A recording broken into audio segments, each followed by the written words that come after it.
discovery or to keep it as a secret and remain as the inventors and the owners of radium and polonium. So for a few seconds she thought about it very carefully, in depth she thought, and then she spoke.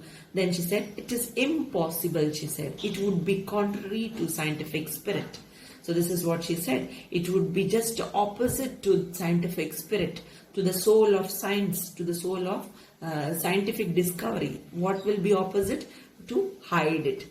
So Pierre's serious face lightened. So here Pierre was also seriously thinking about it.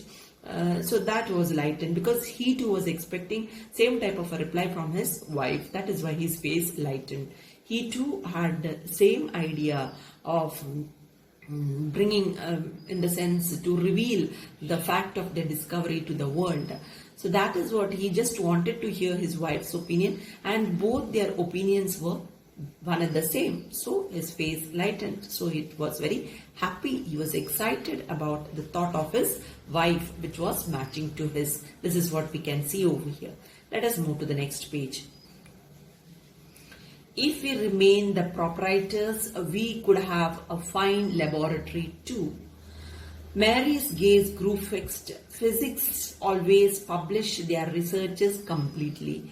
If a discovery has a commercial future, that is an accident by which we must not profit. And if radium is going to be of use in treating disease, it is impossible to take advantage of that. So you can see, if we remain the proprietors, we could have a fine laboratory too. So if they remain as the owners, of their discovery, they could get good amount. They could get good money. So with that money, they could have a wonderful laboratory. So this was what they spoke over here. So such an offer was there right in front of them, where easily they could have earned money by remaining as the owners of these elements what they had discovered. Mary's gaze grew fixed. So she was gazing, she was looking fixedly. And then this is what she said. Physicists always publish their researches completely. So she said physics normally they publish their researches completely. In the sense, they publish their research in depth, from how it is made and all the process of purification. Everything is told in depth. This is what has been said. If our discovery has a commercial future, that is an accident by which we must not profit. If at all the discovery, whatever they discovered, if their elements is having commercial future. Now what do you understand by commercial? Commercial in the sense an advertisement in a common media. That is what is commercial means. So this advertisement, what it does, through advertisement what you can do, you can earn a good profit, you can earn good money. So that is what it is said. If our discovery, if at all the discovery is having a commercial future, that is, if it is having a way to earn money, then that is accident by which we must not profit. Then it is accident. So by mistake it has come. We are not going to benefit. We are not going to use that profit by which we must not profit. So we are not going to use it as a commercial thing. The discoveries of ours, we are not going to use it as a commercial element. This is what she is trying to say. And if radium is going to be of use in treating disease, it is impossible to take advantage of that. And if at all this element, what we discovered, if it is going to be used in treating any type of disease, we know that it was a useful element which they had discovered, because it could have healed cancer, diseases like cancer. So if at all it is having a good future in treating disease, then it should not be used as for commercial purpose at all. It should not be used for making money. It should not be used for benefiting. This is what she is meaning. It is impossible to take advantage of that. This is what she said. So it's not good to take advantage, not good to take profit out of it. So what we have to do, we have to give it the way it is. We have to utilize it for the benefit of the people, not to earn money for ourselves. This is what she's trying to mean over here. Let us move to the next. Having decided, Pierre and Mary headed for the woods on their beloved bicycles they had chosen forever between poverty and fortune. In the evening they came back exhausted, their arms filled with leaves and field flowers. So having decided, so both of them came to a conclusion, they both decided about it, about their element, the discovery of the element, what they are going to do. They have planned out that they are not going to make any profit out of it, they are not going to earn any money out of it, where they were really in need of money, but they were not ready to use it for earning money. They decided to use it for the benefit of the society, for the benefit of the people. This is what they decided. So after deciding this, both husband and wife together, they went to the woods. They headed for the woods. They started their journey to the woods. Woods means small forest. So why they went there? They went for cycling. So on what they went, you can see on the right hand side in the box there is a picture wherein both are standing with their bicycle. So that was their beloved bicycle with which they went riding to the woods at times.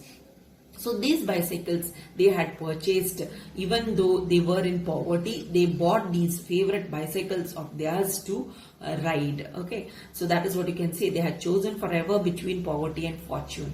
So that was their luck, and from between the luck and poverty, from this they selected these bicycles for themselves. So this was their only asset, you can see. So with that they went for riding in the woods. In the evening they came back. So they went maybe in the morning, and by evening they came back. While they came back, they were exhausted, they were tired, and their arms filled with leaves. Their arms were filled with leaves from the woods, leaves and field flowers, wild flowers from the woods, some flowers. So all these things fell on their head, on their body. Okay, so they were full with these field leaves and the flowers. So let us move to the next paragraph now. On 10th December 1903, the Academy of Science of Stockholm announced that the Nobel Prize in Physics for the current year was awarded half to Henry Becquerel, half to Monsieur and Madame Curie for their discoveries in radioactivity. So in which year? 1903, on 10th December, the Academy of Science of Stockholm, announced that the Nobel Prize in Physics was awarded for that particular year, that is 1903. For 1903, it was awarded to two people. Three you can see over here altogether. So it was divided into two, you can see. One was given, half part of it was given to Henry Becquerel, another physics. Then half of it was given to Monsieur and Madame Curie. Now Monsieur means like how you call Mr. in French. So Monsieur and Madame Curie for their discoveries in radioactivity. So they got it for their discovery in radioactivity. So like that they got a Nobel Prize first time in 1903, which was shared with Henry Becquerel. So it was shared. Half was given to Henry Becquerel, another half was given to these two, both the Curies. Let us move to the next one. The Nobel Prize meant 70,000 gold francs. There were loans to be repaid to Pierre's brothers, Mary's sisters, donations to scientific societies, gifts to students and to a childhood friend of Mary. Mary also installed a modern bathroom in their little house and repapered a shabby room. But it never entered her head to mark the occasion by buying a new hat. So you can see over here, the Nobel Prize meant 70,000 gold francs. So what was it? The award what they got, the Nobel Prize what they got over here was 70,000 gold francs. Now what do you understand by gold francs? Francs was the currency of France earlier. Then it changed, later on it changed to euro. Francs changed to euros. So that was the old currency of France. So this was 70,000 gold francs. So it was a huge amount what they got as, even though it was half the amount, but it was a huge amount at that time what they got as a Nobel Prize. There were loans to be repaid. So they had loans which they had to repay. They have to pay back.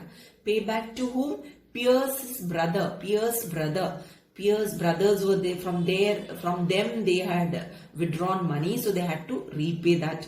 Then from Mary's sisters also, she too had taken loan, so she had to return it. Then they had to give donations to scientific societies.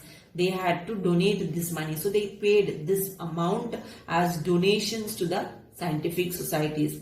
Then they gave gifts to students and to a childhood. So they gave gifts for the students and to a childhood friend of Mary. So she also remembered one of her childhood friend, and she gifted her some amount from that what she got.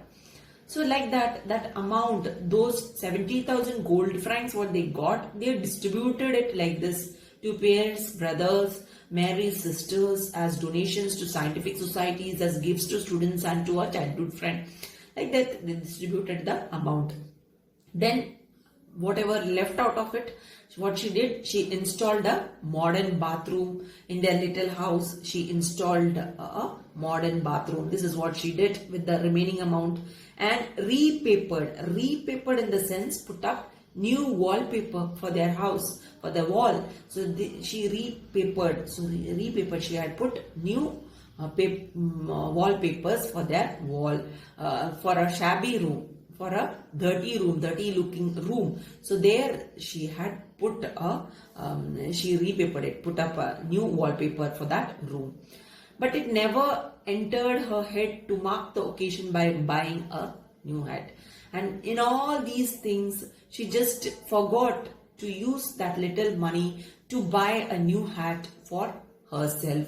She didn't, this is what you can understand over here. She utilized that money for all other things, to make others happy, to make others feel better. She utilized that money, but she forgot about her own happiness. So this is a sort of sacrifice what she is doing over here. This is what you can understand. After getting so much name and fame, she could remember her childhood friends even, and wherein she went over there, she came to such a position wherein she gifted her childhood friend. She gave donations, she paid her sister's loan, brother's loan, everything she repaid. But she forgot about her own happiness, her own enjoyment, her own pleasure of buying a new hat. This is what you can see over here. Keeping away from the limelight, Mary soon resumed the routine of school and laboratory. Towards 2:30 on Thursday, April 1906, a sultry, rainy day, Pierre left the university, attempted to cross a road, accidentally stepped into the path of a heavy dray, and lost his life in a flash. After the funeral, the government officially proposed to award Mary a pension. She refused flatly. "I am young enough to earn my living and my children," she said, displaying her habitual bravery. So let me wind it up to the reading of this. So we completed the lesson, explanation of the lesson up to here. So in my next class, I'll be explaining this particular paragraph and we'll be continuing with the remaining. Thank you very much.